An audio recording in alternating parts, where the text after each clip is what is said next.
Ya pues, Pepe. Pues venga, empezamos con la dificultad y la brevedad como ideal estético.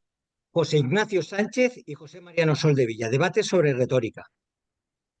Bueno, al principio del capítulo aparece el texto de Sánchez, el de Fulgentes Philosophiae, ¿vale? Que lo que hace es un elogio a Peralta, Delgado, Figueroa Blanco, Marín de Alcázar y sobre todo Gracián, todos muertos ya cuando él escribió este texto. ¿Vale? Y aquí resaltará cuatro conceptos que más adelante están mejor situados, ¿no? El de la infelicidad, es decir, el elogio, el, el entendimiento, es decir, lo que percibe el oído sobre lo que penetra el entendimiento, el estilo lacónico, ¿vale? Y luego la dificultad que irá apareciendo en la obra, ¿vale? Yo pasaría a la 18, donde dice, no es nada fácil hablar de Gracián sin caer en retórica o sin traicionar su auténtico significado en la Nueva España de fines del 17 y principios del 18. Tampoco es un objetivo de poca envergadura dar cuenta de su celebridad y de la extraordinaria impresión que causó entre sus contemporáneos. Pero las palabras arriba citadas, que son las del texto que hemos iniciado, el padre Sánchez traduce con toda fidelidad una idea por entonces difundida en los colegios jesuitas, a saber, en la Nueva España del siglo XVII habían florecido hombres dotados de excepcionales capacidades que merecían ser tenidos en especial estima, pues ellos, es decir, Sánchez y sus hermanos, serían los herederos en lo restante del siglo XVIII. Y en el caso de Gracián, su ingenio singular debía merecer igual admiración. Convertido Gracián casi en un símbolo de toda una época en España, con el decurso del tiempo se había ido consumiendo su consistencia real. Una imagen faustiana, cincelada con tonos románticos y decadentes, había recubierto la solidez de un pensador humanista, y en la mente de muchos había quedado fija la imagen de un hombre excepcional, situado en las fronteras del pesimismo y el hastío, de la negación de la lengua castellana y su pureza, debatiéndose entre tentaciones heréticas y arcanos extravíos. Hoy en día no siempre resulta fácil restablecer adecuadamente su figura, como tampoco lo es reconstruir la compleja perspectiva ideal que heredó a la nueva, sobre Se te todo pierde, porque Pepe. sí, Sí, ahora se vuelve a ahora, ver. bueno, Que Sí, hay heredó. hay momentos en que se te va la voz. Sí. Jolín. No, no, no es que se vaya, sino que baja el volumen. No sé si es que Baja mucho. tienes algo. No, no, no, Estás estoy al lado del... Si no del cambiaré micro. la ubicación, me iré al comedor. Bueno, por el No, pero no momento. es, no es Pepe, no, no es tanto que se corte, no, no es Ah, que se corte. Es que baja el volumen de tu voz en alguna ocasión. Que vale, parece más bien como si a lo mejor no dirigieras hacia el micro o te alejaras o hicieras vale, algún movimiento de cabeza. Suena más a algún tipo de problema de ese tipo, ¿eh? En general se vale. oye No bien, sé si claro él, y no sé fuerte. dónde está.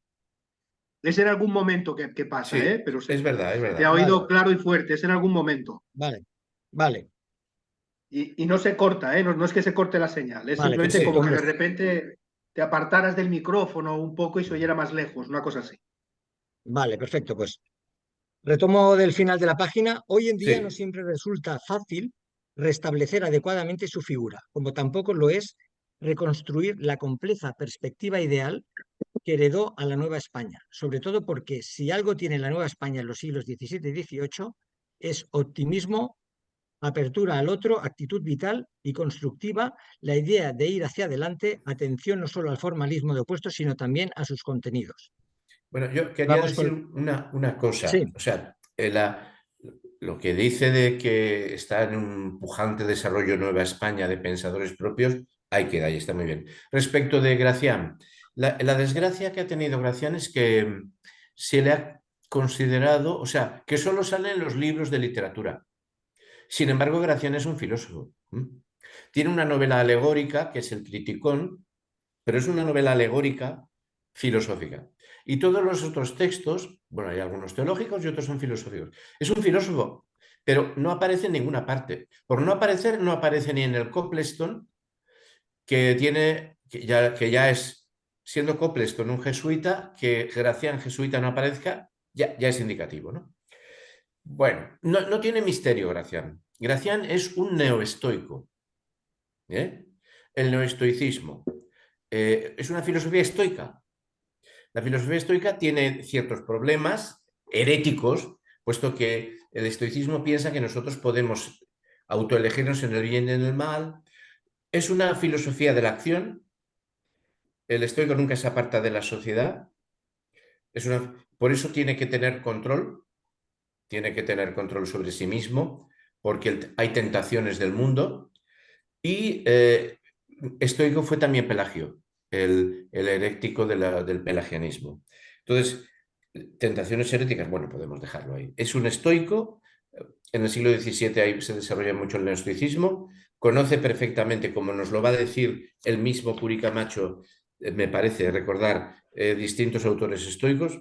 Esa es la filosofía de Gracián, explicada de una determinada manera, conceptuosamente, con lo cual a veces, bueno, es menos, para su época es mucho más claro que para nosotros, en el sentido de que está haciendo una retórica de uso. Si él hubiera inventado el conceptismo, diríamos, pero el conceptismo es una corriente literaria que abunda en todas partes. E incluso Góngora tiene poemas conceptistas, para decirlo de alguna manera, ¿no? O sea, menos solicitó veloz saeta destinada señal que mordió aguda, agonal carro por la arena muda, es un poema, es un soneto de Góngora, no de Quevedo, y es conceptista. O sea, no hay dificultad, para la época y para el público de la época, no hay dificultad. Y hay público, ¿eh? Este señor escribe, Góngora escribe, perdón, Gracián escribe en castellano. La obra de Gracián está en castellano. La obra del Príncipe, que es brevísima, son obras muy breves, es en castellano y es la clave de cómo tiene que actuar el político, no pensando en lo que pudiera ocurrir, sino transformando el presente para que ocurra lo que uno quiere. Bueno, eso yo hasta que no leí El Político no entendí La vida sueño. Entonces entendí que el Basilio, que es el padre de Segismundo, Basilio, que además en griego quiere decir Basileus, es un imbécil. Es un imbécil porque cree en el pronóstico. Y no se puede actuar políticamente creyendo en el pronóstico, sino en la transformación del mundo presente. Esa es la... Bueno, entonces, cuando alguien escribe en castellano filosofía, significa que sabe que hay un público. Y la palabra público es una palabra fuerte. Esta es otra de las cosas que quería señalar. La palabra público se dice que solo aparece en el 18, en no sé dónde. Bueno, pues cuando se escribe filosofía en castellano hay un público. Publicidad, OFEM no sé qué, es toda esta catarata de cosas que los alemanes dicen que solo ha ocurrido en Alemania a partir del 18. Pues bueno, ya está. Fuera. Sigo. En las Adelante. palabras con que inicia su disertación, el padre Sánchez expone con gran precisión 4 ideas básicas en el ámbito del barroco novohispano. En primer lugar, que hablar de infelicidad era por lo menos un acto de ingratitud, cuando en las aulas de este colegio angelopolitano habían estado los venerables nombres arriba mencionados y que su trabajo justificaba el sentido de toda una vida. En segundo lugar, y refiriéndose a Gracián, al haber distancia entre lo que percibe el oído y lo que penetra el entendimiento, este último hace de la dificultad un estilo. No se trata solo de que los 60 o 70 años que separan al padre Sánchez de la obra de Gracián lo hayan incapacitado para la plácida lectura de este, pues como él mismo revela, las leyes del tiempo no conocen excepción, sino de que en el origen de la escritura de los textos de Gracián se encuentra como ideal estético la dificultad.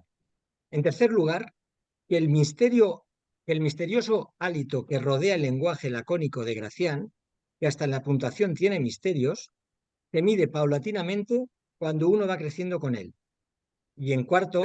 Perdonad un momento. Sí, Si yo hago el juego de palabras paradójico estilo Gracián, fulano no es tanto, sino tonto. ¿Eso complica o es un bofetón que aclara lo que yo quiero decir? Porque los juegos de las paradojas son así, ¿eh? Eh, o sea, los juegos conceptuales, dicen, ¡uy, qué complicado! Pues a lo mejor no, a lo mejor son aclaradores, ¿no? Confunde la gimnasia con la magnesia. Bueno, bueno, estos son los juegos de paradoja, concepto, ¿eh? O sea, no, yo no comparto. Yo puedo ser, aquí entre nosotros es seguro porque es lo lógico. Soy el único filólogo, de entre nosotros soy el único que se ha pechugado el Criticón, que es pesado porque es una novela alegórica. Pero oye, queda clarísimo. Bueno, en fin. El problema es que nadie se lo suele leer si se habla de él. Ya está. Y en cuarto, y como consecuencia de la anterior afirmación, los problemas más elevados escapan al análisis del razonamiento corriente y las horas para lograrlo no se pueden ocupar con prisa, rapidez e improvisación. Nos hallamos, pues, ante una abierta reivindicación de la dificultad, al tiempo que de su inseparable compañera, la brevedad. La dificultad, como estética y como estilo, pasa a ocupar una posición central en el contexto de las actividades humanas, pues en ella se expresa casi de forma ejemplar aquella divina potencia del hombre cantada por Gracián en aforismo de justa fama. El esmero en hacer o decir una cosa con hermosura y elegancia, el lenguaje breve, conciso y sentencioso, es la dignidad que tiene el hombre, pues la brevedad de la palabra, el soplo suave y apacible de ella, condensa todo lo que de misterioso y divino posee el ser humano. El ser humano puede, por tanto, aplicarse a adquirir tal destreza, pues la palabra es la razón seminal de la que hablaba San Justino en su Apología Primera. El ser humano de Gracián es precisamente el ser que hace primores, es decir, el ser que hace de algo un artificio y ejecuta diestramente cualquier capricho. El ser que defiende el equilibrio entre posturas extremas, ni estar siempre de broma, ni estar siempre demasiado serio. El práctico navegar entre posturas caprichosas y siempre cambiantes, defecto frecuente entre los hombres importantes, proponiendo que el hombre prudente y discreto ni debe servir para todo, ni debe quedar paralizado para la reflexión en lances tan rápidos como improvisados. Es necesario, pues, tener claro qué es lo que se está produciendo en la época en que vive el padre Sánchez. Es un proceso de cambio entre el 17 y el 18.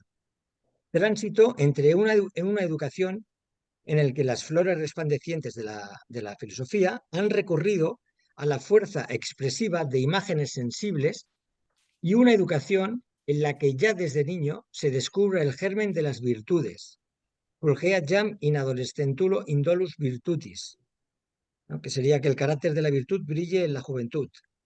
Entre el barroco exuberante y metafórico y el barroco reposado y conceptual, entre el lenguaje con su fuerte dosis de sensualidad y el lenguaje que busca el sosiego y el equilibrio, entre un mundo que ha centrado su atención en un lenguaje proclive a la retórica y a lanzar palabras al viento, y un lenguaje breve y compendioso, pues todo lo que dura poco debe ser llevadero, y la vida del hombre es breve y pasajera, y así Se debe te ser pierde, también la palabra. Pepe.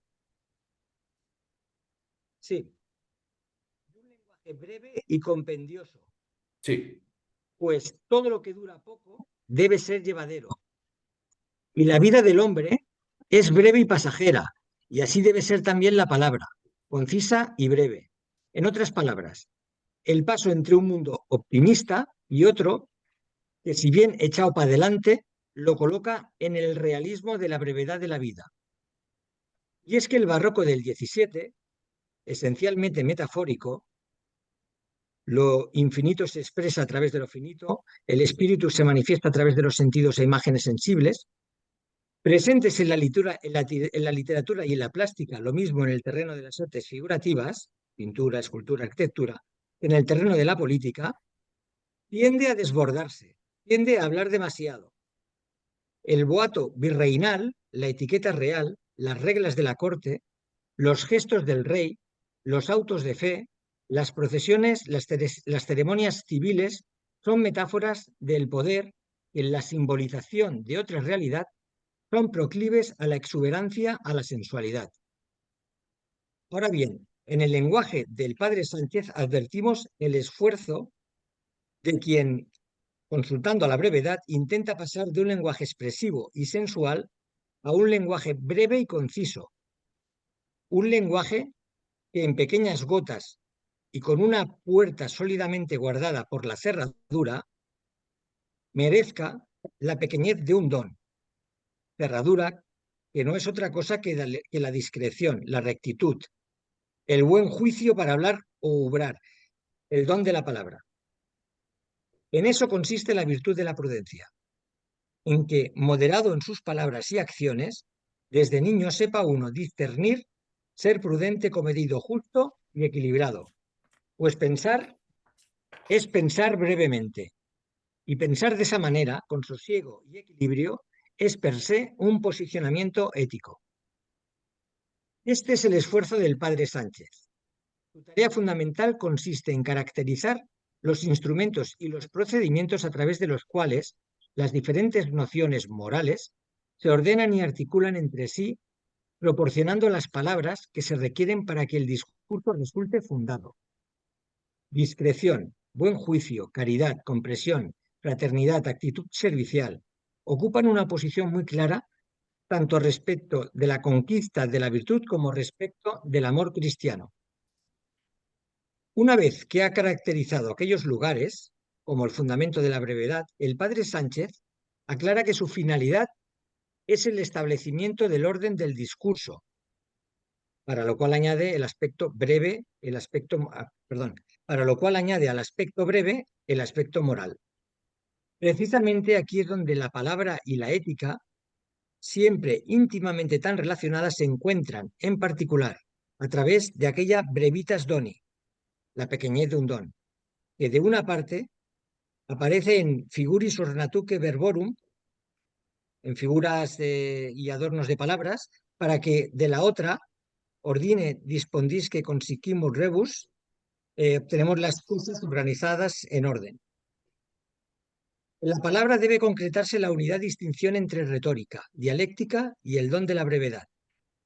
El padre Sánchez, que basándose sobre la pequeñez de un don como característica de la palabra, insiste en distinguirlas, reconoce, sin embargo, que en el terreno del lenguaje no puede prescindir de cosas quae solen rhetoribus explicari, que suelen ser explicadas por los retóricos.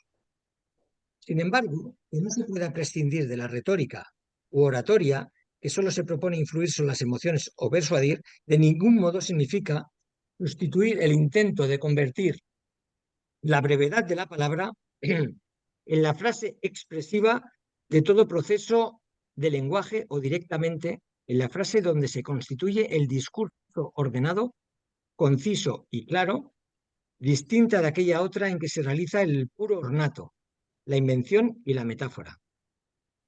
A pesar de lo que pueda parecer, la retórica toma la delantera mediante sus procedimientos que asignan prioridad a las conexiones del discurso, subordinando así la verdad de la brevedad a la persuasión. Las conexiones que explican los teóricos, Retóricos. los retóricos, constituyen la medida de todo discurso. De ese modo, la retórica está destinada a convertirse necesariamente en sinónimo de ornato. Sin embargo, en ambos casos el lenguaje, desligado de aquel lenguaje supremo de las formas absolutas, se vale de los procedimientos típicos de los oradores, de la categoría oratoria, utilizada al margen de toda perspectiva metafísica.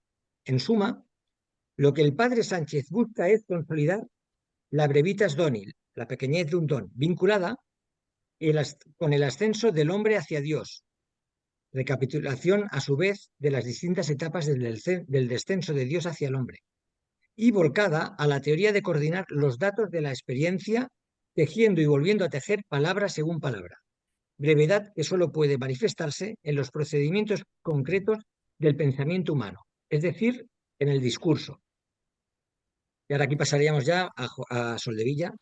Bueno, yo he encontrado, me ha sido difícil seguir el asunto si nos ponemos en la clave de Gracián. Desde luego, retórica Retórica es discurso público, es publicidad del discurso, es intentar un arte suasoria dirigido a un público. Aquí a veces parece que está como considerando que retórica es simplemente lo bello, pero lo bello nos causa tal sensación cuando nos convence, nos parece sensato lo que se está diciendo, si no. Y bueno, no sé, yo no entro más. La, la, la filosofía, si seguimos con la filosofía moral, evidente, y Gracián hace una filosofía moral. Desde luego es una filosofía moral metafísica. O sea, esto de quitar toda perspectiva metafísica. Y es una filosofía moral metafísica de cuño estoico, donde la virtud aparece como virtud Gracián es un jesuita y es un creyente, pero es una filosofía de la virtud, entendiendo por virtud lo que los estoicos entenderían por virtudes. Justicia, prudencia, fortaleza y templanza, que son virtudes Platón, etcétera, etcétera, etcétera, ¿no? O sea, no es fe, esperanza y caridad, que son las virtudes cristianas, sino justicia, prudencia, fortaleza y templanza, que son, y otras virtudes más, la contención, que son las propias virtudes que debe desarrollar el estoico en un mundo tentador, para, en lugar de retirarse de ese mundo como haría un epicúreo, embarcarse en él, ayudarlo a él, etc. Otra cosa, la palabra prudencia, yo no sé cómo la usa el padre Sánchez. Yo sí que sé que para Gracián la palabra prudencia es el nombre de la frónesis en latín, y frónesis prudencia es el nombre de la actividad política bien ajustada. O sea, prudencia es el saber político. Prudente era el rey Fernando el Católico. Imprudente es Basilio, el rey Basilio de La vida de sueño, y estamos hablando de reyes. Bueno, el rey Basilio no es de Gracián, es de Calderón, pero el rey Fernando el Católico, como modelo de prudencia, el modelo de prudencia no es una rata de sacristía, una mujer de esas que se pasa la vida en la sacristía, sino un rey para Gracián. El libro, el político de Gracián, es una maravilla y es cortísimo. Bueno, ya lo he dicho 2 veces, ya está. No se te oye, Antonio Ruiz. Ahora. Una pregunta, Joaquín, sobre la prudencia. Yo al leerlo también. Y es una pregunta hacia ti, ¿no? Si te parece. ¿Qué diferencia podríamos interpretar con la prudencia que apunta aquí sobre Gracián, que según tú eres estoico, con la prudencia que conocemos por Aristóteles? ¿Hay una diferencia? No, esto mismo es lo que, ¿cómo se llama? El que escribe La prudencia en Aristóteles es un libro. Hay un libro de este francés que ha estudiado, se titula La prudencia en Aristóteles. Bunker. Exacto, Obenque. Sí. Pues, y es esa. O sea, es que además parte todo del concepto aristotélico de que no hay ciencia de los particulares. Entonces, la acción política, nosotros diríamos que es acción histórica. Ellos no manejan el término de historicidad como nosotros. La historicidad es el momento concreto. Bueno, pues para ellos la política, para Aristóteles, es actuar en el momento concreto. Pero para Aristóteles, la frase sería aristotélica, no hay ciencia. Lo que nosotros entendemos por ciencia política, es imposible, porque cada momento histórico cada momento concreto de acción exige saber atenerse a eso, a ese momento concreto de acción, para darle la réplica adecuada según lo que nosotros queramos, por ejemplo, para combatirlo, ¿no? Ese momento. Pero cada momento de acción es distinto de cada otro momento de acción. Y de los momentos concretos no puede haber ciencia. Y tiene que haber un tacto humano, que se llama prudencia, frónesis, y esa frónesis es se adquiere por experiencia, Todos podemos saber qué es, se adquiere por experiencia, unos tienen más, otros tienen menos. Por lo tanto, este es el modelo que sigue funcionando cada vez que alguien, como en este caso Gracián, ¿no? Yo padres años no sé, usa conscientemente la palabra prudencia. Gracián sabe que está usándola como la escribe Aristóteles, ¿eh? Y es ese saber actuar en el momento oportuno, dando la réplica adecuada para que hacer que la realidad vaya en la dirección de la que tú quieres. Y eso no es estudiable científicamente, ¿eh? Y si Gracián lo sabe, es porque tira de Aristóteles. Estamos en una tradición. El libro La prudencia de Aristóteles es muy pequeño y es una maravilla de Obenque, ¿eh? Yo quedé, bueno, admirado, ¿no? Es una virtud dianoética, la prudencia, dianoética, que ayuda a funcionar, a manejarse en el etos, pero es una virtud, no es un saber científico. Esto es la ética. Estoy contando aquí la ética nicomaquia, ¿eh? No. Y bueno, yo ven que ya está. Vale. Sigo. La energía con que se retomaron algunos aspectos del problema a lo largo del siglo XVIII aparece singularmente documentada en muchos de los diálogos del padre José Mariano Soldevilla, reunidos por primera vez en 1754 durante su estancia en el Colegio de la Compañía en la Puebla de Los Ángeles. En especial, es en las disputas sobre las lenguas y sobre la retórica donde resuena el eco de Gracián. Al disputar sobre la retórica, Soldevilla va ampliando con sutileza su perspectiva. A través de las palabras, el autor intenta ahondar en la relación entre la persuasión, obra del orador, y la dificultad de la brevedad de la palabra. En resumidas cuentas, entre retórica y verdad, entre retórica y filosofía, pues en la brevedad del pensar se realiza la verdad objetiva de las cosas. El punto de partida sigue siendo la distinción entre la verdad de la cosa que expone el filósofo y la emoción y el deleite que suscita el maestro de retórica. No a través de la causa, como los filósofos, sino a través del arbitrio, del ademán y del placer de los oyentes, seduciendo para deleitar. La misión del orador parece ser, ante todo, la de suscitar placer a través de la ingeniosa disposición de los términos. La invención y disposición de las cosas es obra más bien de hombres prudentes y avisados. Todo el arte de la oratoria consiste en la colocación de las palabras. Allí deleitar, conmover y enseñar son una sola cosa.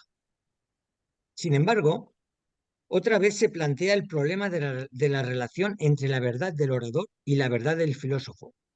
La verdad de la oratoria se compara con la verdad de una persona tal como aparece retratada en la tela de un pintor. Sin embargo, al menos en lo que a la vida humana corriente se refiere, ese no sé qué, ese algo de verdad, se nos aparece, en definitiva, como la única verdad a la que el hombre puede acceder. Esto suena un poco a Hegel, ¿no? Ya en su Bueno, conclusión, bueno, a ver, el primer individuo que escribió una retórica, ¿quién es? Que recordemos ahora. Un filósofo que se llama Aristóteles. O sea, eso de dividir retóricos y filósofos. Bueno, Aristóteles escribió una retórica. Y los diálogos de Platón están maravillosamente escritos en obra de teatro. Si eso no es retórica, venga Dios al mundo y lo vea. En fin, bueno, de lo de la dificultad estilo Hegel, sí, tienes razón. Pero ahí ya sí que no quiero, ya no voy a ir más allá. Sí. Ya en su conclusión, Soldevilla afirma rotundamente que con frecuencia el exceso del lenguaje se convierte en idolatría. Una vez hechas las palabras, se convierten en objeto de adoración para aquellos mismos que con sus artes las han fabricado. Conviene, pues, al ser humano aquella ciencia que es la ciencia de la verdad, es decir, la prudencia y la discreción. Porque si el alma racional, forma y vida de nuestros cuerpos es intelecto mortal, hemos de creer que el verdadero alimento que la nutre no es la ciencia mortal que adquirimos en la tierra, sino algo divino que conviene a su ser. Pues si la razón es algo humano, No se te oye, Pepe. pues si la razón es algo humano, como nosotros, que con nosotros nace, vive y muere, entonces su deber ha de ser, por cierto, discurrir humanamente y, sobre todo, considerar lo que a la humanidad conviene, para lo cual hay que preparar la palabra, que nos permite moderar y conducir nuestras humanas acciones en esta vida. Y por cierto, así como los colores materiales, sin moverse de sus sitios, envían a los ojos imágenes que nos permiten conocerlos, del mismo modo no conocemos la verdad de la naturaleza y de Dios en sí misma, sino que nos contentamos con verla reflejada en la sombra de nuestras palabras. Y cuanto más éstas se condensan en la brevedad y concisión, más debemos creer que se asemejan a la verdad, fuente original que nos proporciona la verdadera felicidad. Bueno, a mí esto me parece muy importante. Esto no lo hubiera podido escribir Santo Tomás. ¿Eh? Santo Tomás hubiera empezado hablando de palabras, les hubiera dado sentidos, significados, el ser, el tal, el cual. Y eso sería una obra absolutamente atenida a una convicción absoluta de que eso es la verdad. Aquí, sin embargo, estamos en una aproximación a la verdad, con lo cual estamos ante una filosofía del sujeto. Solamente el sujeto puede pensar, yo conozco la verdad, en una, o sea, estamos, a ver cómo, ¿os acordáis que Curi Camacho, bueno, hemos hablado de que Curi Camacho no acepta que Suárez diga que la libertad se demuestra por experiencia. La prueba de la libertad humana está en que tenemos experiencia de libertad, ¿no? Bueno, pues eso es un giro copernicano que lo da Suárez, en lo cual toda ontología y toda percepción de lo que es toda metafísica se parte de la libertad y toda libertad parte de la experiencia de libertad. Hemos entrado en un giro en el cual la subjetividad pasa a ser el principio, el fundamento. Y solamente pensando desde la subjetividad podemos plantearnos, ¿es correcto lo que conocemos? En un manual de filosofía del siglo XIII no hay duda, no cabe la duda. En todo caso, cabe la disputa. Tú te equivocas, las cosas son así de claras. El proceso del ir conociendo es el giro copernicano ya dado. Y ese giro copernicano lo inventa Suárez. O sea, es que esto, a ver si yo encontraría aquí. Hay una persona que escribe. Dice, una persona que escribe, toda la metafísica como ciencia del ser está aquí de por medio y los escolásticos también han creído que podían entender el ser sin estudiar al sujeto. Su posición, supuesto que hace perecedero todo sistema. Pues que lo único que de verdad de lo que podemos partir es del sujeto, de nuestra subjetividad. Bueno, pues no es verdad. Hay un escolástico que parte del sujeto, se llama Suárez, y en esta posición, pero bueno, yendo a esta posición que hay aquí, este partir del tanteo de la aproximación a la verdad, de que el mundo es fenoménico o no estamos... Eso es poner por delante el sujeto y el proceso cognoscitivo del sujeto. ¿Se entiende la propuesta que estoy haciendo de idea de cambio que hay aquí entre una forma de entender la filosofía y otra, y que estoy remitiendo esta forma de entender la filosofía a la segunda escolástica y a Suárez? ¿Se ve eso o se acepta o no se acepta? ¿Se ve eso o no se ve eso? ¿Sí? Vale, pues ya está. Es que, claro, o sea, no es el primero, Descartes, un tío que dice que el fundamento del mundo es la libertad humana productora de mundo, porque Dios nos ha creado libres, y que la experiencia, y que seguro que es así, que somos libres porque tenemos, y remite eso a la experiencia de la libertad. O sea, el fundamento de toda la ontología, en lugar de ser un Dios creador de ideas desde toda la eternidad que nosotros llegamos a comprender, es un sujeto y la experiencia en sujeto, bueno. Lo que está, Hegel ya está ahí, de verdad, Pepe, Hegel ya está, como decía, ya está ahí. Este tío del que he leído una frase que dice que todas las escolásticas parten de lo otro, bueno, se llama José Porfirio Miranda. Curiosamente, se murió ya, es un jesuita mexicano y su libro vendría a titularse Hegel tenía razón. Bueno, no, se titula La revolución de la razón, está en editorial Sígueme, solo se titula así en España, me parece que en México se titula de otra manera. Y es un hegeliano que a mí me arrasa, es 1000 veces más hegeliano que yo. Esto es, de ahí sale la frase. Bueno. Digo. Sí, bueno, sí, perdonad. Si no sé, si alguna vez se pierde la voz, me lo decís, porque, ¿vale? La conclusión sobre este Rhetoricon Libellus es muy importante porque representa la última etapa de un intento de distinguir entre la retórica propia de las ciencias humanas y la verdad del filósofo, que no es otra que el espíritu de prudencia y discreción. Habiendo partido de la idea de dos saberes, Soldevilla concluye negándole al hombre el abuso del lenguaje y adjudicándole, al menos en la vida eterna, un solo tipo de conocimiento, el que corresponde a una preceptiva de conducta en la educación y adquisición de la prudencia, pues solo poseyendo la capacidad de dirigirnos a nosotros mismos y a los demás hombres seremos capaces de alcanzar la felicidad. Mirad que esta es una idea filosófica. La felicidad es alcanzable, no es un valle de lágrimas.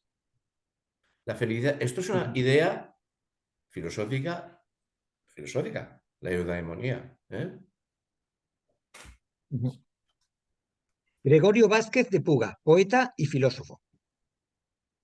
Para valorar adecuadamente el sentido de la dificultad como ideal estético en los albores de la cultura moderna, debe tenerse presente ante todo que, a pesar de la gran difusión del mismo en España, en la España decadente del siglo XVII, es precisamente ahora cuando pasa del subsuelo cultural a plena luz del día y, asumiendo un nuevo aspecto en la nueva España, echada para adelante, se convierte en tema común de teólogos, filósofos y literatos. Se produce entonces una purificación del tema, que ejerce un claro motor incluso en aquellos jesuitas que, como el padre Figueroa, polemizan con acritud con los palafoxianos. Limitemos nuestra atención a otras figuras destacadas que hacen de la dificultad, el laconismo y la brevedad objeto de su reflexión y acción. Gregorio Vázquez de Puga, 1677-1747, dedicó al formalismo de los opuestos una parte fundamental de su dedicatoria a la Virgen de Guadalupe en sus cursos filosóficos, Magnum Sapientiae Signum. El mismo problema que preocupaba a Soldevilla aparece de otra manera en Vázquez de Puga, a propósito de su dedicatoria al gran signo de sabiduría, que es nuestra mexicana Santísima Virgen de Guadalupe, reproduciendo una supuesta discusión entre un alumno y el maestro. La táctica de Vázquez de Puga está llena de sutilezas. En efecto, en la primera parte del diálogo, el alumno sostiene contra el maestro la perfección paradigmática de las lenguas clásicas y el mundo grecorromano y, por tanto, las lenguas griega y latina. Estas constituyen la perfección total, milagro alcanzado de una vez para siempre e irrepetible.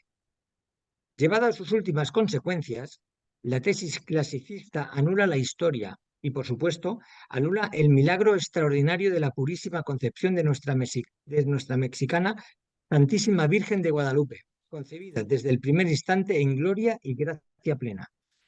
Si ya todo ha sido alcanzado, entonces la imagen de nuestra mexicana Santísima Virgen de Guadalupe es solo un signo natural. Sin embargo, la tesis opuesta que el maestro defiende contra el alumno al destruir todo vínculo entre la expresión y el concepto, reduce también las lenguas a meros disfraces arbitrarios e indistintos de una verdad única y separada, independiente de las vicisitudes concretas del devenir humano.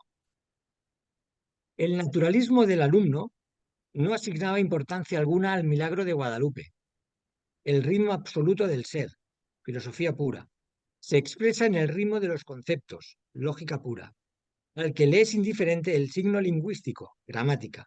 Con sus estructuras inmutables y eternas, la naturaleza es siempre igual a sí misma.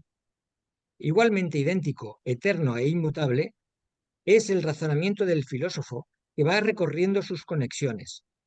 Los filósofos se oponen siempre a los plebeyos. La verdad, que pertenece a los pocos, ha de celebrarse en los conceptos de los pocos, conceptos separados e indiferentes a los medios expresivos.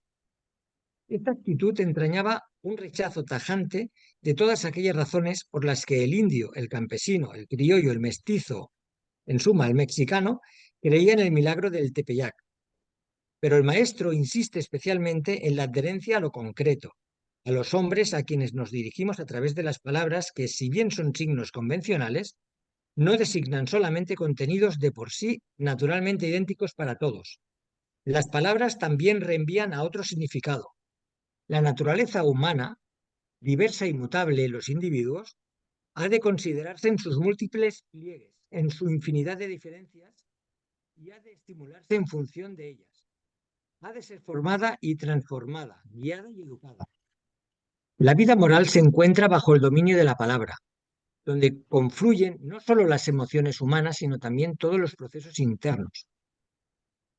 Puesto que el discurso, verdadero tejido colectivo de la sociedad, permite acceder al hombre, con él, es posible renovar y guiar a este último sin lesionar su libertad e inducirlo a que se fije los mejores objetivos. Con imágenes muy expresivas, el maestro habla de sembrar semillas fecundas y de llevar a luz a las tinieblas.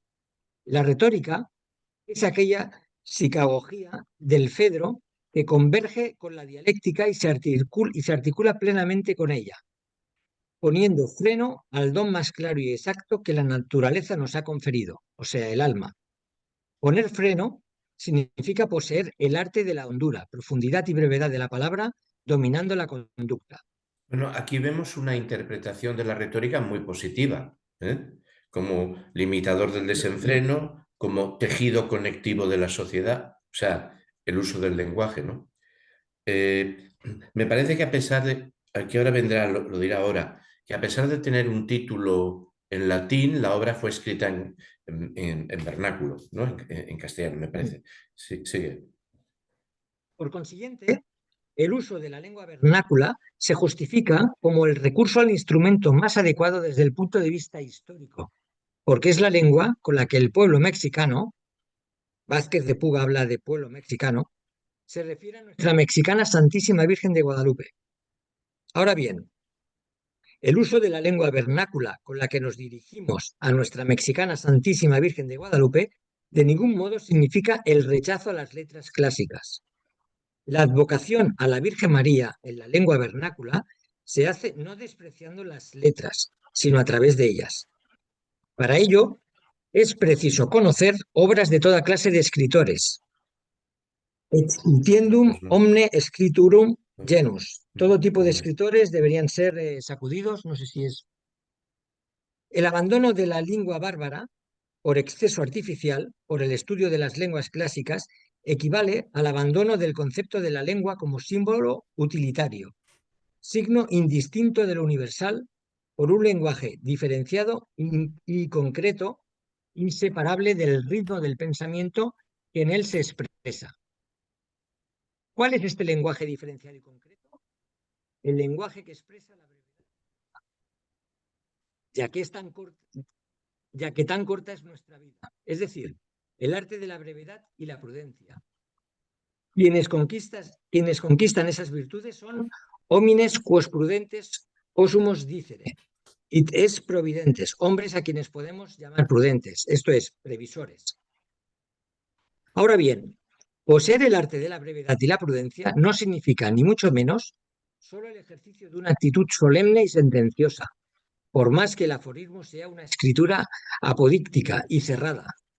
Mientras que el artista recoge los datos y los inventa, la fuerza del hombre prudente reside en aquellos aspectos comunes y constantes, brevedad, buen juicio, discreción, que vinculan la infinita multiplicidad de los individuos. Pero si a la invención del poeta se une la brevedad de la escritura, entonces los versos del poeta se salvan del tono sentencioso en virtud de su indeterminación poética, pues la parte lírica de la voz la redime de su porción solemne, pero también la disemina, la esparce, queriendo decir lo que no puede decir. La palabra del poeta no es solo un simulacro unitario ni la reunión sintética del todo que acumula, sino también una caja sonora, un canal abierto, túnel de resonancias donde se acogen los vocablos que al pronunciarse se pierden. Finitud e infinitud, unidad y alteridad. Es una cirugía del lenguaje, una práctica que obliga a la discontinua palabra breve dicha al paso. Práctica que no obedece a una moda circunstancial que dictara la ruina y ruptura presente de los esfuerzos humanos y obligara a la fracción y a lo desmembrado como condición emblemática de la época. Hay algo más interior y decisivo por parte del padre Vázquez de Puga en este modo de tratar la escritura. Una manera de verla como palabra interior, como grafía efímera, como notación de lo que huye, pero que expresa lo más profundo que el poeta traza en la babélica dispersión en el viento de la letra. Impresiona que en su discurso filosófico Vázquez de Puga reflexione de esta manera sobre el lenguaje y la escritura, porque en él, en efecto, ofrece un retrato expósito de su propia singularidad, únicas, inigualables, sin formar secuencia ni conjunto, manteniendo cada una su insobornable diferencia con su tono peculiar y su particular habla. Las palabras del jesuita dibujan la soledad de quien las emite. Es casi el silencio el que marca los límites de una dicción que se desea mantener cerca de su origen, pegada al primer movimiento que la motiva, inaugural e inaugurada, sin un antes ni un después, sin preámbulos, sin prolegómenos, sin secuencias, fraseo no traicionado en oratoria, lastrado por un contorno de sermón, ni engarzado en prosa dilatada. Por eso la palabra, al medirse finita y contenida con el absoluto que pretende escribir, se vale de recursos mínimos y una elegida parquedad de medios en malabarismo ascético del lenguaje. Por eso se insiste en las repeticiones, los términos concisos y la disposición formularia, y un dejo de pesimismo. Ante la vida se encoge el pescuezo. Acortar las horas al escribir porque la muerte vendrá muy pronto si es que no está ahí aquí. O soy un peñasco a punto de desgajarse y caer. O nada ayuda tanto al arte del bien decir como los ejercicios por escrito, para que pasen las horas con rapidez, ya que tan corta es nuestra vida. ¿O por qué formamos tan grandes designios siendo tan corta nuestra vida? Por eso también se frecuenta la paradoja, el concepto, el axioma y el retruécano. Pasa en silencio, ¿nos vamos? ¿O llegar al hombre importa tanto? De ahí asimismo que se eluda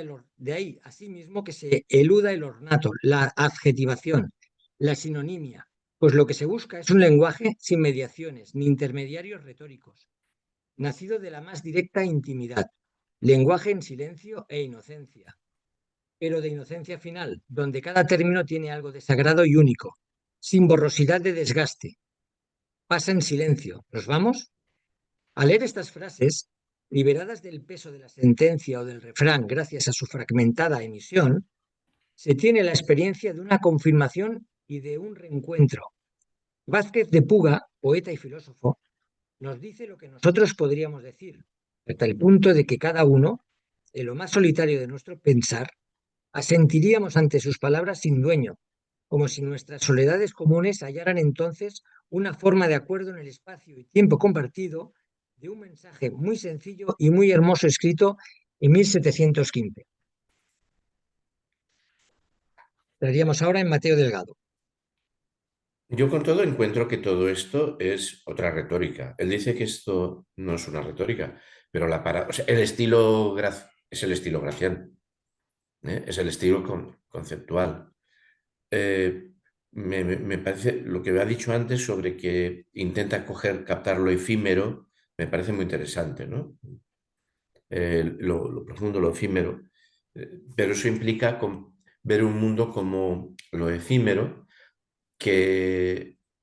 como lo contingente, que, que no es. Siempre se dice, eso es el pesimismo. Bueno, eso es la historicidad vista. ¿Eh? No solamente es la vida como fugacidad, ¿vale? Estamos en el estoicismo, ¿eh? En el estoicismo del 17. Es la percepción también de la fugacidad, de la historicidad,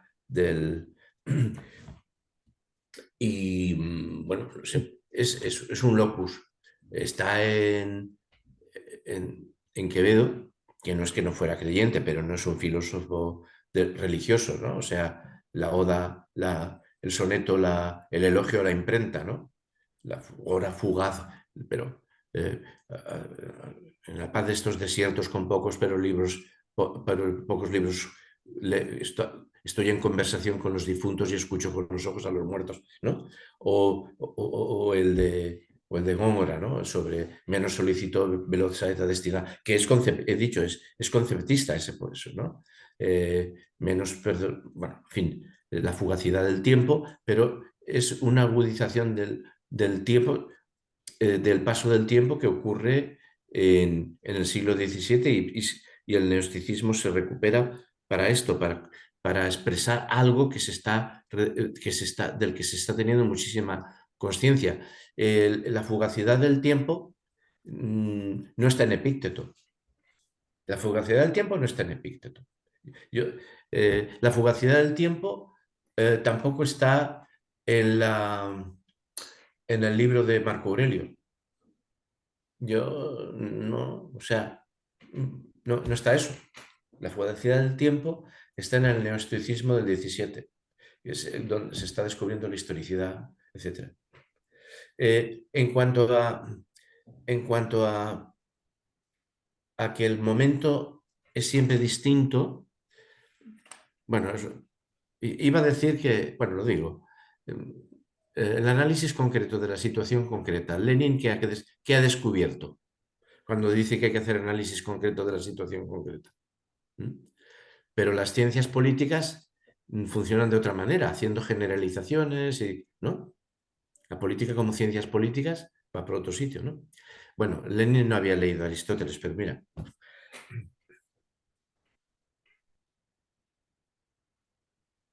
Sigo. Mateo Delgado. A través, pues, del rechazo de la lengua artificial de las escuelas en favor de la palabra diferenciada y sucinta de Gracián, se marcha hacia la conquista de un pensamiento breve en lengua vernácula, es decir, mexicano.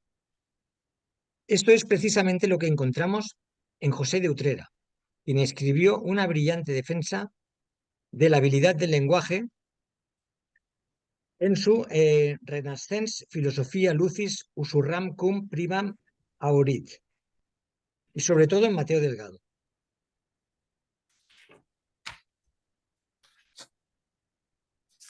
En Mateo Delgado, quien, a pesar de reiterar ciertos temas e incluso ciertas expresiones de los jesuitas arriba estudiados, adopta una posición muy distinta. Quien aborde la lectura del proemio de la rica y extensa paráfrasis de Mateo Delgado a la retórica de Aristóteles, terminado el 14, perdón, quien aborde la lectura del proemio de la rica y extensa paráfrasis de Mateo Delgado a la retórica de Aristóteles, terminado el 14 de septiembre de 1735, en el Colegio Angelopolitano de San Ildefonso, encontrará una frase que define al artífice del lenguaje como un sabio que sabe actuar. Las palabras son algo tremendamente serio. La responsabilidad por el uso de los términos es gravísima y el hombre nunca debe usarlos despreocupadamente. Por eso, las letras deben buscarse allí donde se expresan y se registran los discursos esenciales para la vida del hombre. Tras exponer lo anterior, subraya los movimientos que atraviesan las palabras, poniendo énfasis en la acción humana que vincula las cosas, que armoniza los contrarios, que pacifica las mundanales luchas y hace de la vida, estudio, lectura, viajes, ejercicios espirituales y meditación, los elementos de una armonía sublime. Este lenguaje de los opuestos, con tendencia a la frase sentenciosa, es el que, obrando milagros y penetrando en el corazón de los hombres a través de juegos de palabras y seducciones, acabará por reformar hasta sus mismísimas raíces al hombre en su cotidianidad. Tener en cuenta esa responsabilidad, desentrañar, exhibir e ilustrar las materias para que su inteligencia se vuelva tan fácil y accesible que cualquiera cuyo intelecto no sea totalmente torpe o incapaz pueda comprenderlas, al menos en su mayor parte. Eso es lo que me propongo.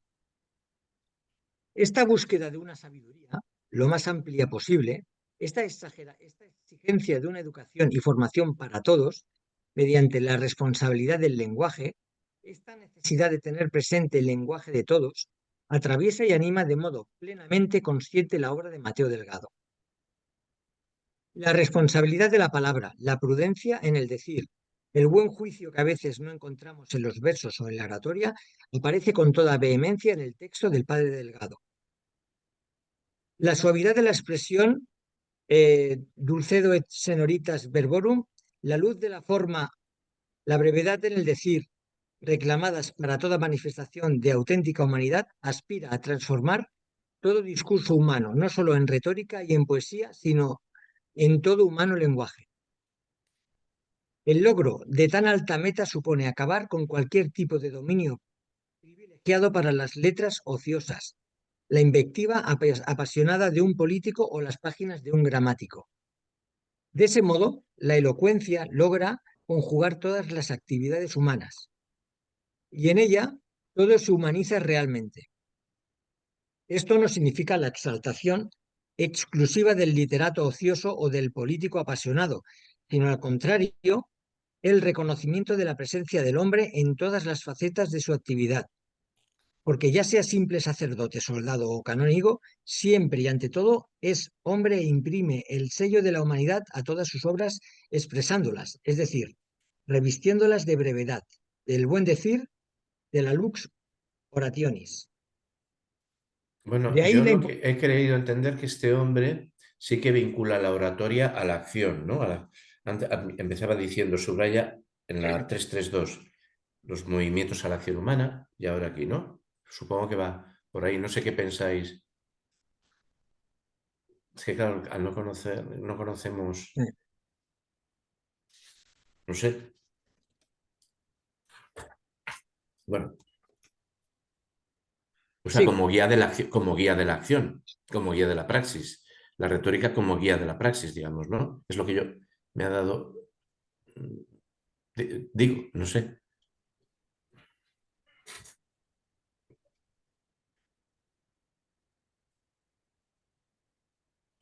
¿Sigo?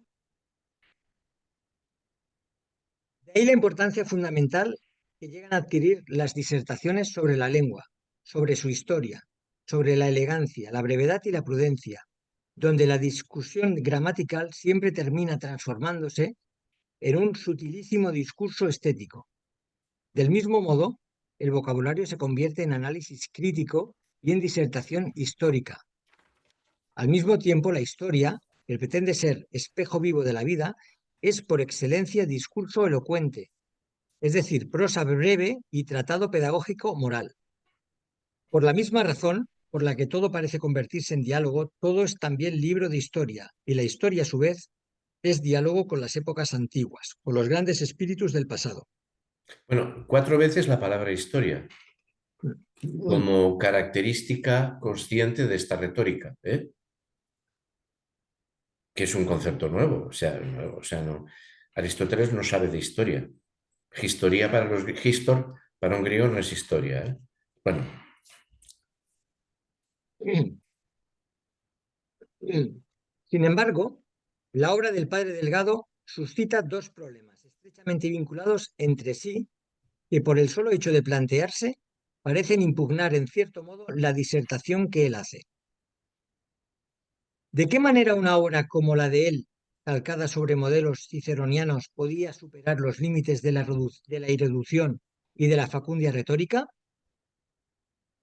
¿Cómo hablar con discreción y prudencia en lengua vernácula cuando su mismo texto es el ejemplo de la facilidad de palabra y el canon de la imitación de los clásicos? Pero el planteamiento mismo de estos problemas, el del latín humanístico, imitación de los clásicos y a la vez hablar en la lengua de Gracián, proporciona un esbozo de solución. A la objeción relativa al uso del latín en lugar de la lengua castellana, que plantea una supuesta ruptura respecto de la tradición del XVI, debemos responder señalando que los géneros de prosa a que nos estamos refiriendo, discursos, tratados, epístolas políticas, diálogos doctrinales, siempre habían utilizado el latín. Por tanto, no se abandona un supuesto uso del castellano para volver al latín. Lo cierto es, en cambio, que frente al latín novohispano, que se define como vulgar, se afirma otro latín ajustado a los modelos clásicos. Este latín estaría integrado por la más fecunda tradición posciceroniana, incluidos los padres de la Iglesia, se propone reivindicar tanto los derechos del latín clásico contra la universalidad de una jerga escolástica, como el castellano contra el abuso de la facundia tribunicia.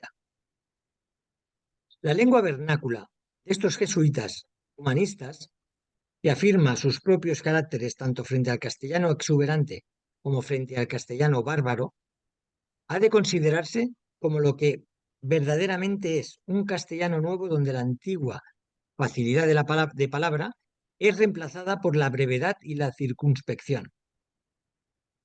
El latín de los profesores jesuitas, lengua realmente viva, adaptada a la perfección a una cultura que se afirma a través de una conciencia abierta con claridad en su época, mediante la definición de sus relaciones por igual con el mundo antiguo, medieval y novohispano.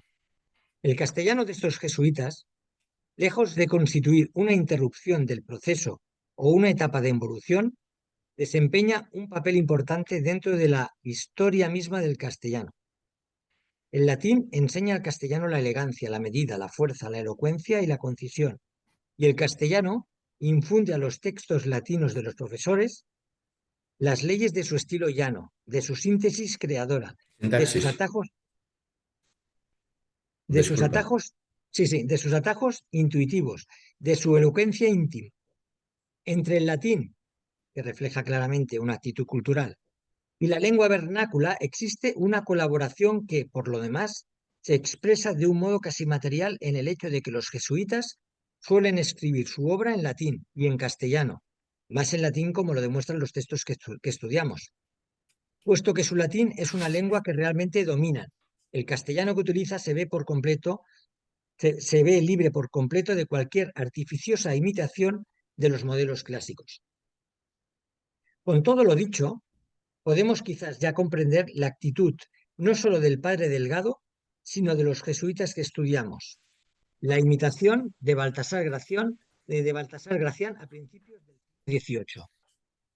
La posición de estos jesuitas respecto a Gracián obedece a una preocupación histórica y crítica, y son ante todo teólogos deseosos de comprender a los autores del pasado en sus reales dimensiones y en su situación concreta. Pues bien, ya esto define el sentido de esta imitación, que revela una actitud muy característica. Se trata de la síntesis entre los autores clásicos, la brevedad en el hablar y los valores de la Nueva España, valores de esta última que, como más arriba notamos, responden a la diversidad, a la unidad y la alteridad. Por eso, el padre Delgado niega las pretensiones ciceronianas para afirmar el valor de una tradición comprendida en su desarrollo, reivindicando la significación del último periodo de la Nueva España del XVII. Nece autem statim deteriorus dixerimus quod diversam sit. No diremos, no diremos inmediatamente que es diferente, sería, ¿no? Insiste sobre todo en la enorme distancia que se separa un lenguaje que florece como libre creación, sobre la base de una cultura meditada, prudente y hecha carne de la vulgar imitación. Por esta singular imitación-creación, la deuda con las enseñanzas de Gracián emerge con claras transparencias en su modo de concebir el lenguaje como poder, como obra activa que debe aunar la grandeza del estilo y de la materia como una suerte de decoro expresivo, con la sutileza de los conceptos. Para el padre Francisco Javier Solchaga, el asunto que se describa debe ser tan provechoso cuanto experimenten los que atentamente lo mediten, que no bastará leerle para comprenderlo. La cultura del estilo y la sutileza de los conceptos debe unirse con engarces tan relevantes que se necesitará de suma atención para aprovecharse de su doctrina. Para Nicolás Segura, nacido en Puebla en 1676 y que acabó sus días en la horca en la Ciudad de México en el 1743, el lenguaje debe ser concentrado, breve, sustancioso, de estilo lacónico, pero sin mucho rebuscamiento. Y si transporta consigo ironía, mejor. El frío y riguroso Agustín Sierra, casi contemporáneo de Gracián, que enseñó a Aristóteles en el Colegio de la Compañía de Jesús en Puebla, muriendo en ella en el 1688, tampoco logra verse y al margen de esta corriente, perdón, tampoco logra verse libre al margen de esta corriente. Sí, espera, Joaquín Arriola ha puesto una nota y es así, sí. Morir ahorcado no es lo mismo que morir en la horca, sí, sí. No fue ejecutado, fue asesinado, ¿no? Joaquín Arriola. Asesinado por otro jesuita, por cierto. Sí, sí. Y posiblemente el debate Palafox estaba entre medio, ¿no?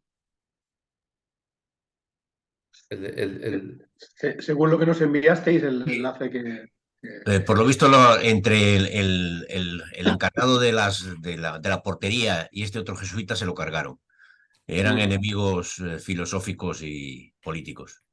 Sí, Que, por cierto, uno de los asesinos mató al otro. Le condenaron por doble asesinato. Para evitar testigos. Efectivamente, pero no logró evitar que le condenaran. Sí, sí. No, estaba bien la historia esa que pasaste. Fue interesante. Es un culebrón, ¿eh? Sí. He puesto el resumen, un artículo de la prensa sobre el tema. Vale. Además, en aquella época, si hubiera sido ejecutado, lo hubieran tenido que ejecutar en Roma y sería con garrote, seguramente. Vaya, porque me parece que en todos los territorios, bueno, no lo sé, en Roma. Sí, por supuesto. Bueno, y además que los jesuitas no lo ejecutaban nunca, hombre. No sé, claro, no se ejecutaban. El artículo dice que lo condenan a galeras, a las galeras del Papa. Efectivamente está bajo la autoridad papal.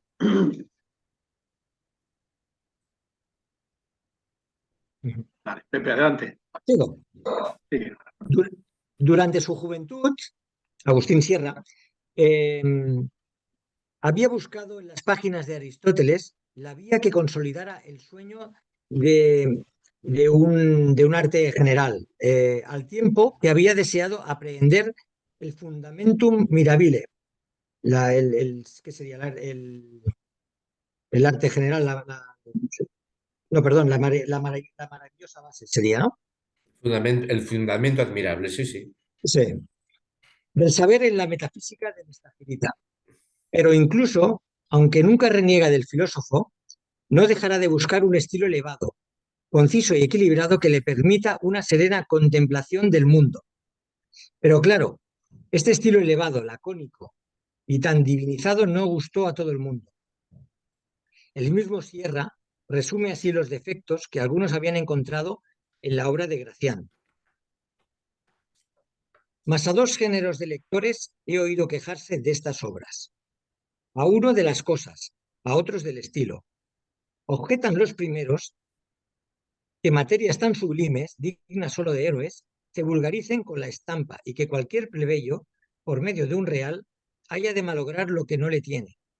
O sea, fijémonos que Gracián está siendo acusado de, digamos, de democratizador de debates, de divulgar, o sea, de crear opinión.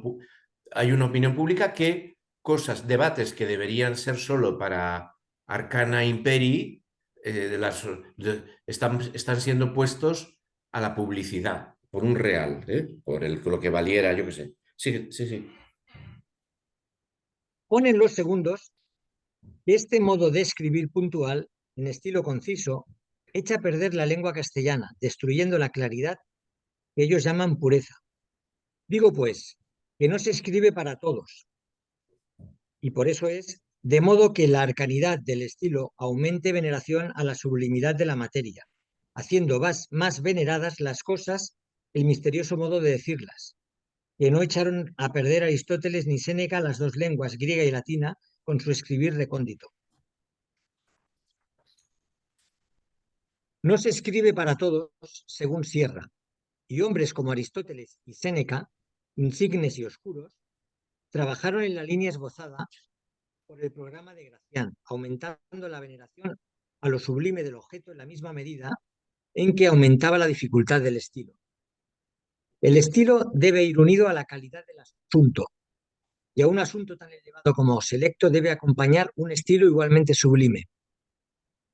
Y es que el estilo de Gracián, como los grandes filósofos, no es un capricho gratuito, sino que está íntimamente vinculado al contenido.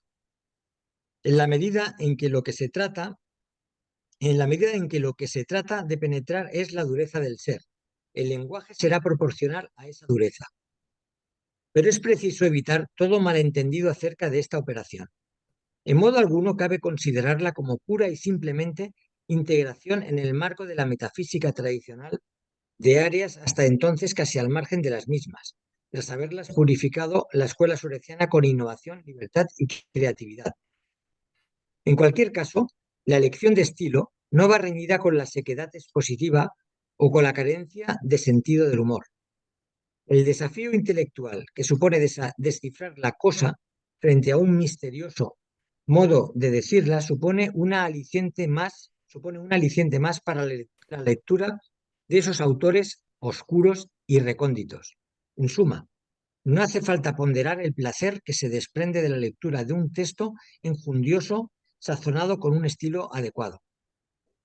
La consecuencia es evidente: una mutación radical en la concepción del hombre y, por tanto, de sus relaciones con el ser, trae a primer plano toda aquella rica gama de temáticas antaño desechadas, condenadas y exorcizadas como impías, y permite que pongan de manifiesto su fecundidad y se purifiquen sin perder en ningún momento su significado originario. De ahí que en buena parte de la investigación novohispana, especialmente la de finales del siglo XVII y principios del XVIII, se asista, por un lado, a una atenta y preocupada discusión sobre la brevedad, el equilibrio, la ponderación, la circunspección y la fórmula, pues se intuye que en tal delimitación se halla la nueva vía que abrirá al hombre a la prudencia, a la discreción y a la sabiduría. Por el otro, asistimos a la formación de una oratoria y de un lenguaje pleno de emblemas, giros y metáforas, dirigidos a una élite letrada. Esta voluntad de conectarse con todo cuanto había combatido la teología tomista o escolástica o escotista nos muestra una vez más el nuevo aliento de la compañía, el nuevo aliento que la Compañía de Jesús propone de la mano de uno de sus hijos, Baltasar Gracián. Bueno, me parece que aquí se deshace un poco la niebla y nos está explicando un poco de qué va la cosa de Gracián, ¿no?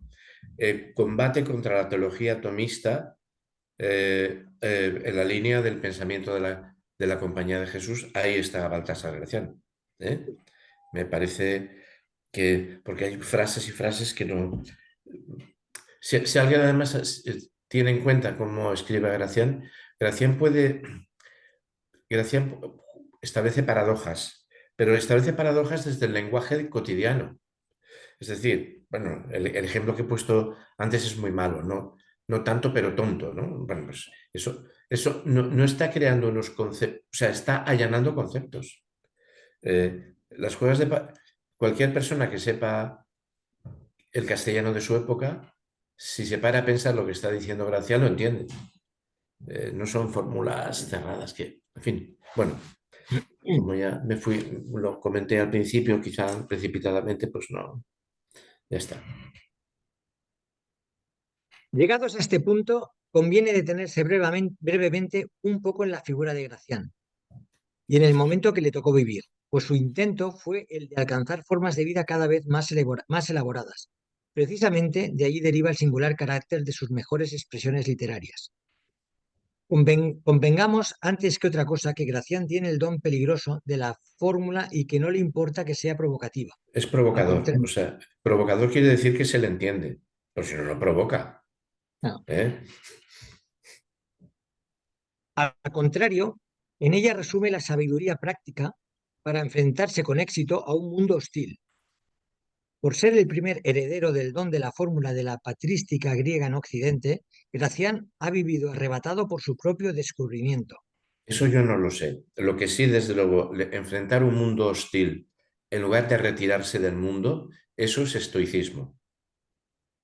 Y no tiene nada que ver con la tebaida, ni con los eremitorios, que es huir de la tentación del mundo, es participar del mundo y actuar en él, para convertirlo en lo que uno crea, ¿no? Sí. En efecto, en casi la totalidad de su obra apuesta por salir airoso de un mundo en competencia, pero sería equivocado abusar contra él de su propio virtuosismo, tanto más cuanto que él se sabe, por lo general, mejor protegido de lo que imaginamos. Como su elección se dirige siempre en el sentido de la sabiduría práctica, ha terminado por poner al desnudo un aspecto del auténtico pensamiento de los padres, pero que está equilibrado en ellos, por fuerzas de diferente naturaleza y que a causa del efecto de masa así obtenido, en Gracián ya no se equilibran, según parece muy frecuentemente, con nada. El hecho de que Gracián esté protegido en cada punto no garantiza la seguridad doctrinal del conjunto, pero el hecho de que el conjunto no sea seguro no autoriza a rechazar, sin más, cada una de sus fórmulas.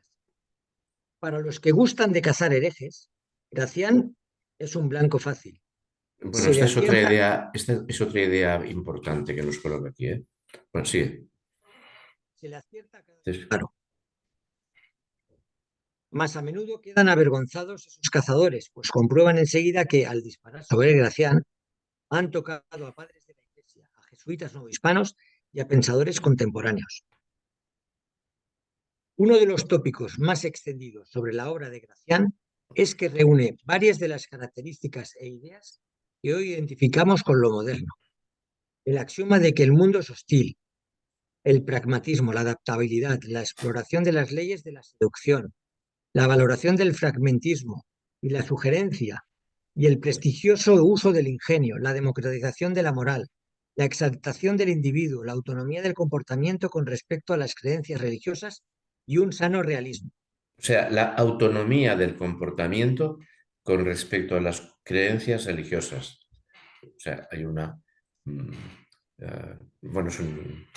Sí, sí. Y un sano realismo.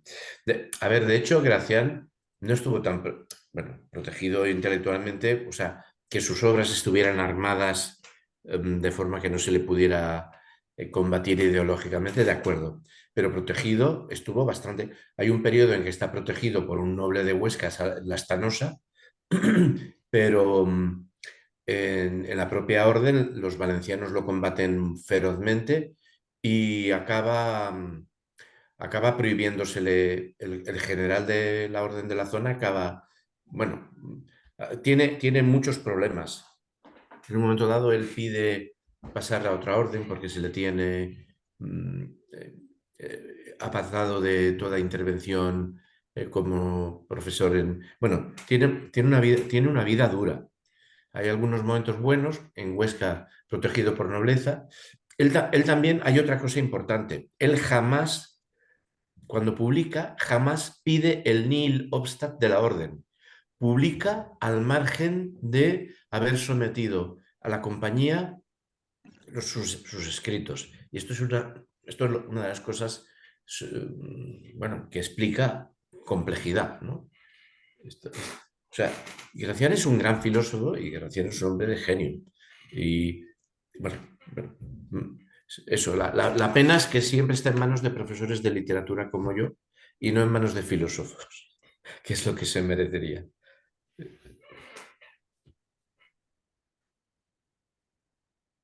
Sigo. Todos estos textos, en efecto, nos aproximan de manera sorprendente a los gustos actuales, en el estilo clásico del jesuita caracterizado por el lenguaje lacónico, concentrado, breve y rico en juego de palabras con tendencia a la frase sentenciosa. Pero cuando se trata de jesuitas novohispanos, las consideraciones anteriores están fuera de lugar. La Compañía de Jesús siempre está atenta a la interacción entre la doctrina intelectual, la vida civil y las vicisitudes de la modernidad. Entre fines del siglo XVII y principios del XVIII, advertimos el cambio de orientación en la elocuencia sacra, el discurso llano y el retóricamente elaborado, las pomposas celebraciones litúrgicas y la enseñanza universitaria que habían tenido en la Compañía de Jesús a su gran representante. Nicolás Segura o la ironía y el sarcasmo. El español embiste cuando piensa. No hace falta recurrir a los clásicos y Gracián para saber que dos cosas son imprescindibles para poseer la autoridad absoluta y conservarla por tiempo indefinido. Una es ejercer el poder sin reservas ni fisuras. La otra es decir muchas tonterías. Sobre la primera condición poco tiene que comentar Nicolás Segura. El que tiene el poder y se muestra negligente o acomodaticio no tarda en perderlo. El que se instala en el poder adquiere un tipo de rival que está siempre al acecho y que toma cualquier concesión por un síntoma de debilidad. Y tiene toda la razón. De modo que, de puertas adentro, en mi casa mando yo. Y de puertas afuera, usted no sabe con quién está hablando y a callar, que para eso hemos ganado una guerra. Porque llegar al poder es una guerra y solo los políticos necios no se aperciben de ello. De todo lo anterior, dice el jesuita, deben estar enterados todos los hermanos que imparten los sacramentos a quienes ejercen el poder, porque la fe divina exige el conocimiento de la cosa pública. El propósito ¿puedes comentar un poco, esperad un momento, ¿puedes comentar un poco más esta idea, Joaquín Arriola? Pues date voz. No, yo no comento nada, simplemente he puesto un enlace a una tesis doctoral de la Universidad de La Rioja que analiza precisamente el barroco y específicamente a Baltasar Gracián desde la perspectiva filosófica, en un tribunal presidido por el famoso Villacañas, que no es santo de mi devoción, pero tampoco la mía. Ahí lo dejo. Y defiende que a ver, ¿tú puedes explicar un poquillo más cómo va esa tesis doctoral? No, porque yo no la he leído. No has leído. Esto es el enlace. Pues me parece muy atinada, claro, yo tampoco, pero claro. Pero se puede descargar. ¿Ah, sí? Por supuesto, sí. Vale. En ese mismo enlace que nos envías, ¿verdad, Joaquín? Supongo que se puede descargar, ¿verdad? Ah, iba un enlace ahí. Arriba. Vale. Arriba. En su mensaje arriba viene un enlace. ¿Eso es donde lo puedo encontrar? ¿Dónde queda ese mensaje que has escrito? ¿Dónde queda archivado? ¿Cómo lo puedo encontrar luego? Aquí. Luego, pues no lo sé si luego quedará, pero si quieres hacemos una cosa, Joaquín. Yo me lo bajo, me lo archivo y ya te lo pasaré.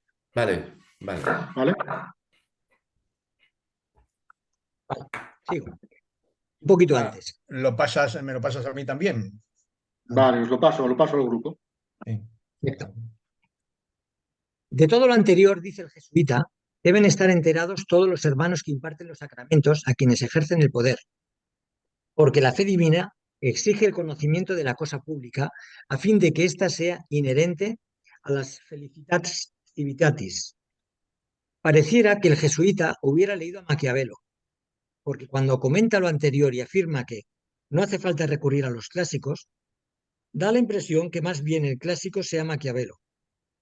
Un Pues tal momento, vez, un momento. Eso yo no lo sé. Lo que sí que puedo decir es que Santo Tomás escribe para conducir al ser humano a la verdadera felicidad, que es la felicidad futura en el cielo.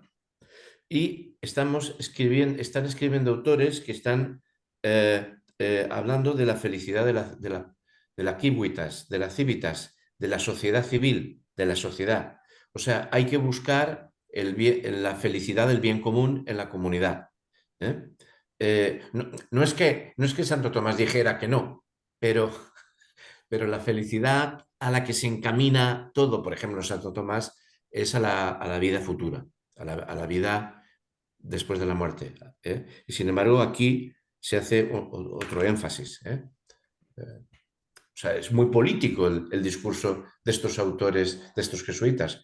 En todo caso, para un hombre de la compañía, de este momento yo creo que se obtiene el derecho a la felicidad eterna si has ayudado a construir una sociedad civil justa, que ayude, que no sea un puñetero valle de lágrimas, sino que se viva dignamente, ¿no?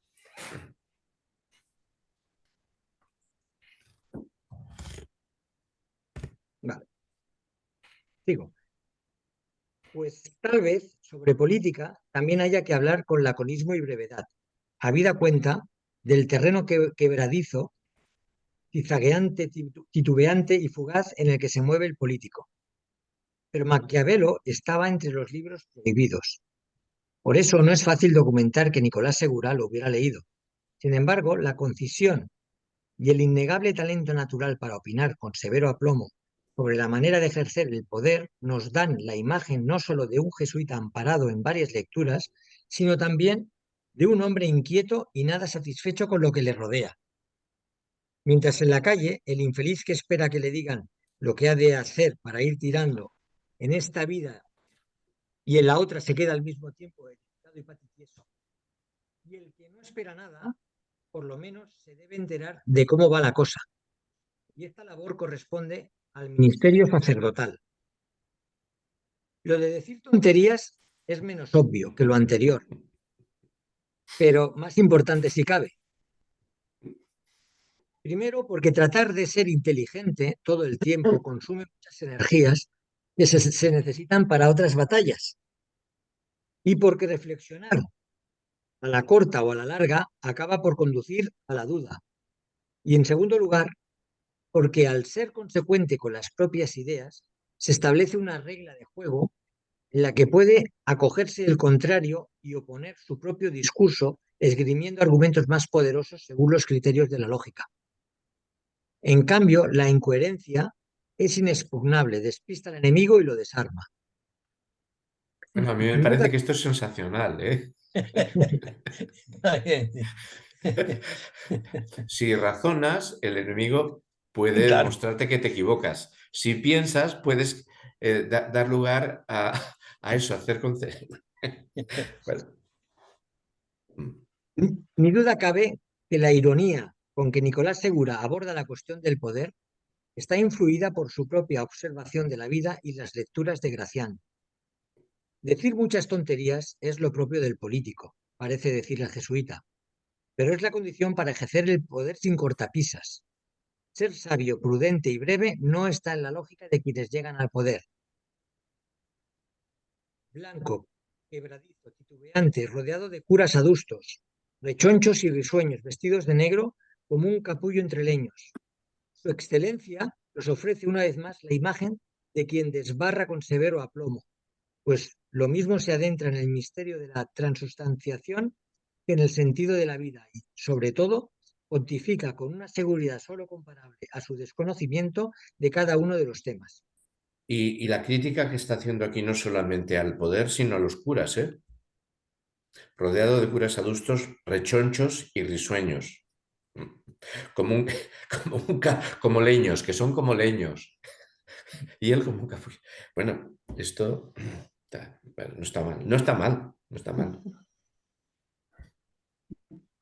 Los jesuitas, que conocían a Nicolás Segura, tal vez sonreían satisfechos, desconfiados y temerosos, porque aquel decía las cosas de una manera suficientemente clara, sin estruendos ni excesos, pues expresarse de esa manera sobre su excelencia, los políticos y la autoridad, no podía venir de un jesuita harto de los excesos de poder de autoridades virreinales y eclesiásticas. Excesos de poder que Segura ponía en cuestión con notas muy atrevidas en el exordio de su obra De Fide Divina, que aunque con título en latín, está escrita totalmente en castellano. Totalmente castellano, como escribe Gracián. O sea, si dan estopa, no lo hacen en clave. Bueno, había que poder comprar el libro, claro. Y es que la fe divina, si bien es una gracia, de ningún modo significa hacer de ella lo que venga en gana, usándola como la usan algunos que vos conocéis. Pues la compatibilidad entre razón y fe debe ser tal que no debe ser traicionada por la autoridad, venga de donde venga. El problema es que el poder a veces mal usado lleva a buenos resultados. Y aquí, mal usado, significa los abusos de la autoridad en función del bien común. Es decir, el problema grave de que el fin justifica los medios. Por eso la expresión tajante de Nicolás Segura, sintetizada en una sentencia, la dignidad humana avanza a veces a lomo de pérfidos sujetos. Este es el grave problema que enfrenta Nicolás Segura, que lo que hoy llamaríamos derechos humanos se construya a veces por medio de injusticias. El hecho de que la causa del hombre florezca ahí donde se atropellan a otras personas es una cuestión que no puede ser aceptada. Sin embargo, la dignidad humana avanza a veces a lomo de pérfidos sujetos. ¿Alguien En sabe a definitiva, qué puede querer referirse aquí esto? no. No.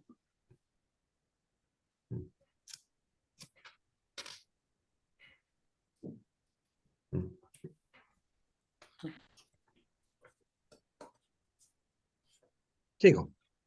En definitiva, debemos confiar en la fe divina que permite el mal sin que alcancemos a comprenderlo. Así lo dispuso también nuestro Señor cuando en el Evangelio impidió que se arrancara la cizaña, como le proponían algunos celosos, y prefirió que se aguardara hasta la siega para proceder entonces a separarla del trigo. O sea, que como en la reconquista de España sucede aquello de que vinieron los sarracenos y los molieron a palos, que Dios ayuda a los buenos cuando son más los malos. Porque como señaló anticipadamente Luis Vives, humanista español, A mí me parece que esta frase está mal hecha, ¿no? Si nos molieron... En todo nos caso, sería molieron a Dios palos. ayuda a los malos cuando son más que los buenos, A ver, ¿no? Vinieron los sarracenos y nos molieron a palos. Que Dios ayuda a los malos cuando son más que los buenos. Si no, no tiene gracia. Y no tiene... No se ve la chispa respecto del nos molieron a palos, ¿no? pues habría que mirarlo.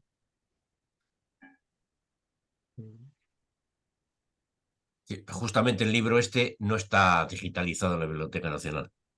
Ah, vale. El único libro que cita Curicamacho no está.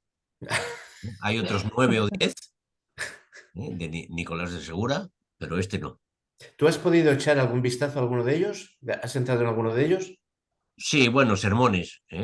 Bueno, pero ¿y por dónde va? No, no sé, no he leído suficiente. Vale, vale.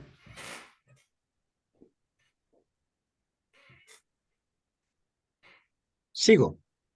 Porque como señaló anticipadamente Luis Vives, humanista y español, vivimos tiempos difíciles en los que no es posible hablar ni callar sin peligro.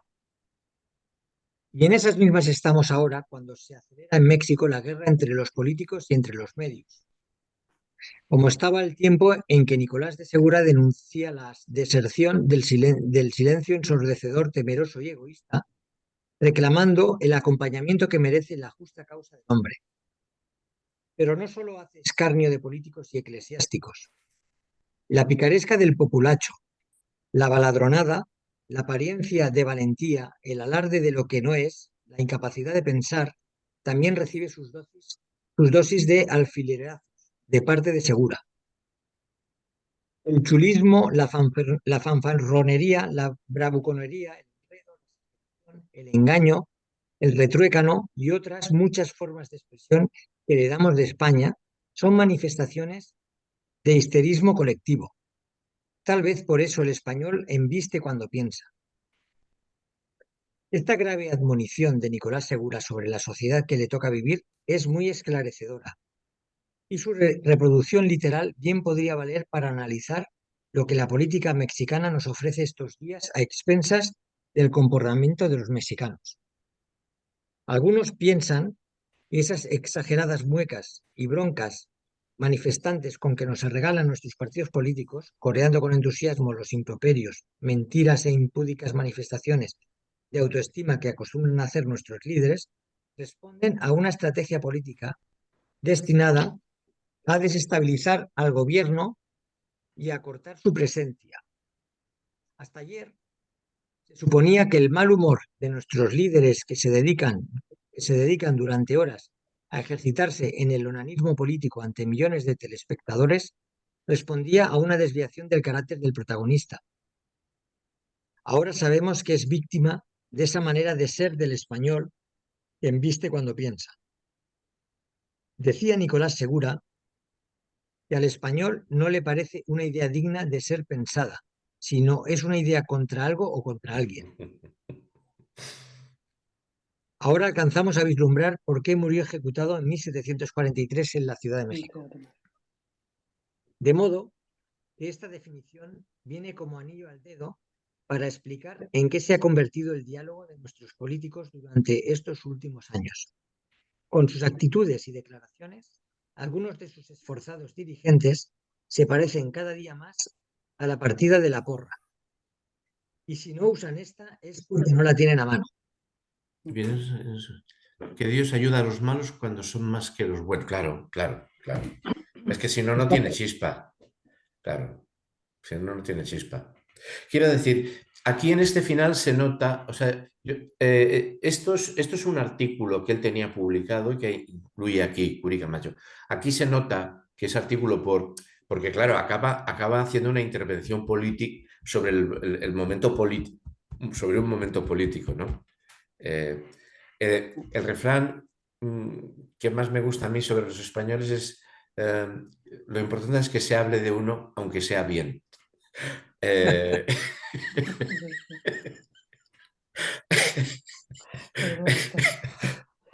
Bueno, esto es. Bueno, Pues aquí tendríamos, hemos llegado al fin. Sí. de la... Fijamos el texto para... a ver, yo creo que lo que viene, no el monita privata, sino el minus probabilismus, es una de las cosas más interesantes del libro, ¿no? Ese arriesgar que es moral atenerse a lo menos probable. Es un intento de construir una nueva moral para nuevos mundos y asumir nuevos problemas que a mí esto me parece de lo más de lo más muy valioso, ¿no? ¿Qué leemos? ¿Hasta dónde leemos? ¿Queréis que leamos hasta el manuscrito de la monita privata? Claro, seguro que paro la grabación. Paro la grabación. Ah, Sí. perdón, sí. Ahí sí. Sí, porque